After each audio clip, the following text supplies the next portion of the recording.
તો હેલો મિત્રો, આજે તમારું સ્વાગત છે મારી ચેનલ નીરુ વિલેજ કુકિંગમાં. તો આજે આપણે બનાવીશું શક્કરપારા એટ હોમ, એટલે કે ઘરના સ્વાદિષ્ટ મીઠા શક્કરપારા.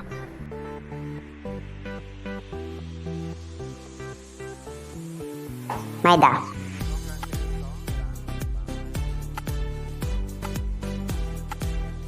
ત્યારબાદ મેદાને છીણીમાં લઈને સાળવી લેશું ધીરે ધીરે હળવે હાથે, અને પછી તેમાં અંદર તેલ નાખીને લોટ બાંધવાનો રહેશે. જેમાં તેલ નાખી શકો છો, કાં તો ઘી પણ નાખી શકો છો. અમે અહીંયા તેલ નાખીએ છીએ, તેલનું મોવણ સારું ગણાય છે. ત્યારબાદ ઇલાયચીને ફોલીને તેના દાણાનો ભૂક્કો કરી દેવાનો છે, અને એ ભૂક્કો એ આપણા લોટમાં નાખી દેવાનો છે.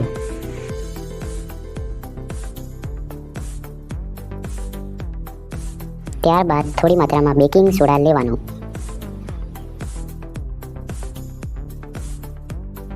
ત્યારબાદ પાણીમાં મોરસ કાં તો ગોળ લઈને તમારે એકદમ પાણીમાં મિક્સ કરી દેવાનો છે, જે દેખાય ના. પછી જે ચાસણી બનાવી છે તે ચાસણી દ્વારા થોડું થોડું લઈ લોટને બાંધી લેશું, જે તમે જોઈ શકો છો કેટલી સારી રીતે બાંધી રહ્યા છે. તો મિત્રો, લોટ બંધાય છે ત્યાં સુધી તમે અમારી ચેનલ પર નવા હોય અને વિડીયો જોતા હોય તો વિડીયોને લાઈક કરો, ચેનલ પર નવા હોય તો સબસ્ક્રાઇબ અને ઘંટડી દબાવજો, જેથી અમારા દરેક વિડીયો તમને જરૂરથી જોવા મળે. તો મિત્રો, તમને હવે એવું લાગે છે કે ચાસણી રેડ્યા બાદ લોટ એકબીજા સાથે ભળીને ગોળ મટોલ થઈ જશે, તો તમારે ચાસણી નાખ્યા પછી તેને એકદમ મસ્ત રીતે હાથો વડે ગોળ બનાવી લેવાનો છે. તમે જોઈ શકો છો અહીંયા કે એકદમ લોટ નરમ નથી વધારે નરમ, મીડિયમ છે. તમે જોઈ શકો છો આંગળી પણ એકદમ દબાતી નથી અને મીડિયમ દેખાય બી છે. તો પછી તેને એક રૂમાલ કાં તો કાપડ જે ભીનું થોડું થોડું હોય એમાં લઈને 5 થી 10 મિનિટ જેટલું ઢાંકી દેવાનું છે, જેથી તે એકદમ આમ નરમ થઈ જાય. રૂમાલ તો અમે વીંટાળી લઈશું, પણ રૂમાલ લીલી નથી, તેથી અમે પાણી લઈને લોટની ચારે તરફ પાણી લગાડી દઈશું, જેથી લોટ થોડો નરમ રહે અને વણતી વખતે સારો રહે. 5 મિનિટ પછી, તો મિત્રો 5 મિનિટ થાય ત્યાં સુધી ચેનલને સબસ્ક્રાઇબ કરી લો અને લાઈક પણ કરી દેજો. પછી આપણે આવીએ છીએ વેલણ અને પાટલી લઈને. તો તમે જોઈ શકો છો અહીંયા આપણે રોટલીની જેમ વણી લેવાનું છે. તો મિત્રો, તમે જોઈ શકો છો અહીંયા આપણે રોટલીની જેમ એકદમ ગોળ વણી લીધી છે.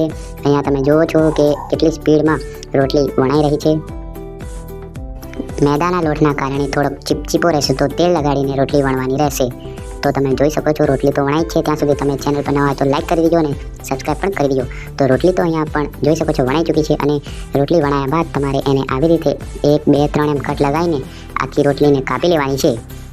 તો ગાઈસ, અહીંયા વિડીયો ડિસ્ટર્બન્સ થાય છે, તો બેકગ્રાઉન્ડ મ્યુઝિક જે પણ આવે તેને ઇગ્નોર કરજો, કારણ કે વોઇસ ઓવર હું પાછળથી કરું છું.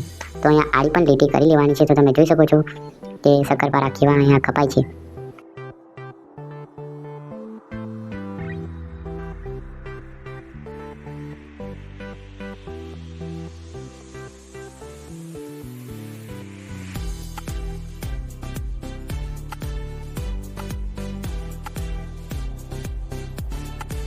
તો અહીંયા આપણા શક્કરપારા બની ગયા છે, તેના એક ડીશમાં કાઢી લઈએ છીએ. તો મિત્રો, આ વિડીયો કુકિંગ એટલે જે છે તે ઘરમાં બનાવીએ છીએ, એટલે વધારે કંઈ દેખાડવા જેવું છે નહીં. પછી તો અહીંયા તમે જોઈ શકો છો કે ગેસ ઉપર અહીંયા શક્કરપારા તળાઈ રહ્યા છે.